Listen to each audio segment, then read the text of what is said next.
Ladies and gentlemen, let's talk about why it is that we really need to get prepared. I'm going to show you a great example of why you need to be prepared now, especially if you're not actively preparing. Because right now in the United States, as we send our riches around the world, it just really bothers me when I see Americans struggling so much and their government caring about everyone else but them. Listen to this here. Now, this is a very sad story. Here, quote, "It scares me to death. More Ohio families turn to food banks amid cost of living crisis." And they're not the only ones, ladies and gentlemen. They're not the only ones. Ohio is not the only state. I'm sure that whatever state you're in, leave it in the comments. Your food banks as well are struggling to keep people fed. Food banks across Ohio have seen a surge in demand, with some running at double capacity amid increasing food insecurity. The Mid-Ohio Food Collective is just one of many to see a surge in visitors amid a cost of living crisis. So now it's a cost of living crisis, ladies and gentlemen. The food bank is already providing 170,000 meals a day for hungry people in central and eastern Ohio, but officials say that the number has increased dramatically in the past year. Right now, we are running 40% higher than in 2023 than we did a year ago. So they are serving 40% more people, or putting out 47%, more weight of food than they did a year ago. More people need help from Metro Phoenix food banks now than during the health crisis. Food banks are taking over from the welfare state, warns Gordon Brown. I am a big proponent, I think most of you know, that we should always take care of our community first before we go outside of our community. You know, family, church, community, right? But the food banks, once they don't get anything from their community or not enough from their community, and now they're not going to get enough from the federal government, what do you think is going to happen, ladies and gentlemen? I'm telling you right now, things will get violent. People will start rioting. People will start looting once they've missed 1, 2, or 3 meals, or more specifically, once their children have missed 1 or 2 or 3 meals. So, ladies and gentlemen, the moral of the story is get prepared, number one. And I would also like to reiterate that if you are able to, give a lending hand to your local food bank. All right, ladies and gentlemen. Now, I do have a little bit of good news over here. Right? So check this out. Ohio is actually doing something good right now.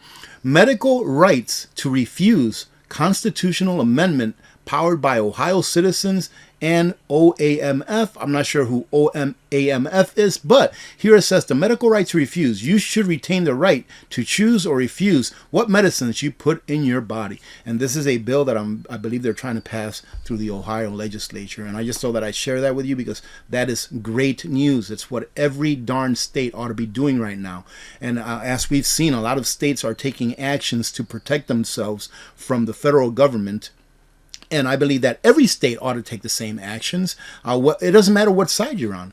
Because really, when you are a state in the state legislature, the governor or senator of a state, or a house member of that state, you've taken an oath not only to the Constitution of the United States, which in my opinion is the most important, but you've also taken an oath to the people of that state. And you should do for that state what is best for that state.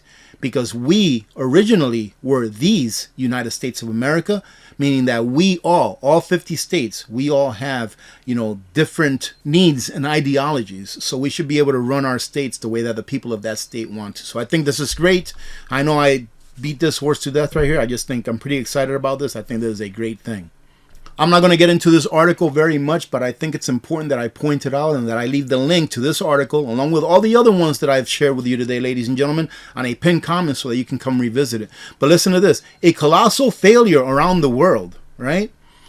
And here it says, let's summarize what we know of the negative efficacy of the, that vitamin juice, and why people that took the vitamin juice, not the people that didn't take it, suffer frequent bouts of that health crisis. So pretty much what they're saying is that, and I'm not taking either side here, I don't care what you did with your body. It's your body. That's what freedom is. But freedom also comes with you paying the consequences for the choices that you make earlier on in life, be it a month earlier, a year earlier, or 30 years prior. So what this is saying here pretty much is that those people that decided to get that vitamin juice, that they were probably more apt to get that health issue than people that didn't. All right, that's what this study is saying. And it says here, U.S. mortality data at the end of 2020 did not support allegations of a health crisis. So why were they pushing these, vitamin juice cocktails to so many people, not only nationwide, but worldwide, when government U.S. mortality data at the end of 2020 did not support allegations? All right. I don't know, ladies and gentlemen. Why don't you go ahead and answer that? Answer that for yourselves. But maybe this has something to do with it. Judge orders FDA to speed up release of the health crisis trial data from 23 and a half years to 2 years. Why would you need 23 and a half years to be able to release data that you already have? Maybe they're trying to hide something. I don't know. I don't know, ladies and gentlemen. Maybe they're trying to show you something. They don't want to show you something that's going on that maybe you ought to know about. I don't know, ladies and gentlemen, but what I say is this. Whenever the government is involved with something, the people should know everything that is going on behind the scenes.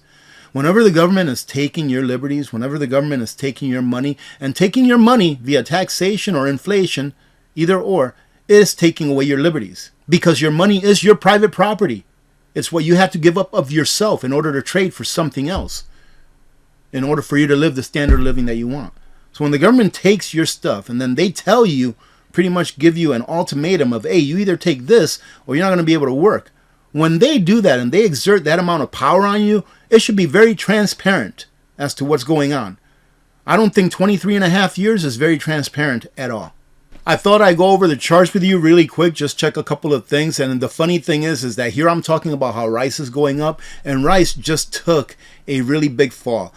It started the day here at about $18.42 a ton. And it just fell all the way to $17.92. However, ladies and gentlemen, let me go ahead and show you this. The last time that I did a video on rice, and like I said, I forgot when it was. I think it was maybe the end of last year.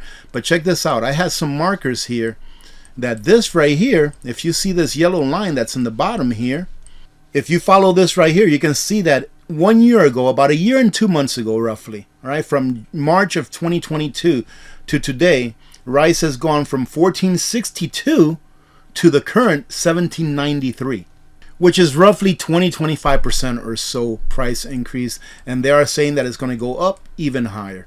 All right. So anyways, stock up. Let's take a look at one of my favorite things to look at. Let's take a look at the metals. And here we see that gold added a couple of dollars today. Not that big of a deal, but it is what it is. Let's take a look at silver.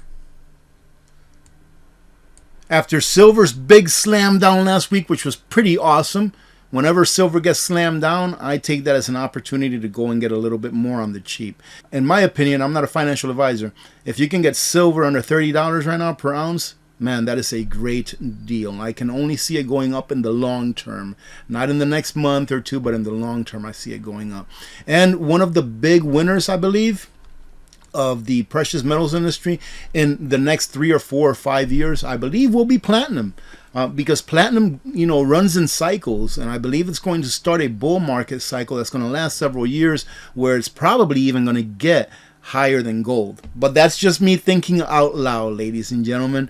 For those of you that like my episodes that I put up on Tuesdays about reversing diabetes with ketovore and low carb diet, I do have another video coming up tomorrow. It should drop sometime tomorrow morning. And this week, I'm very excited this week, ladies and gentlemen, because this week I am going to be reviewing the Opus Mega 5, the big boss that they sent me, and that thing is pretty awesome. So anyways, have a great week. God bless every one of you. God bless America. I'm Alaska Prepper. I'm out.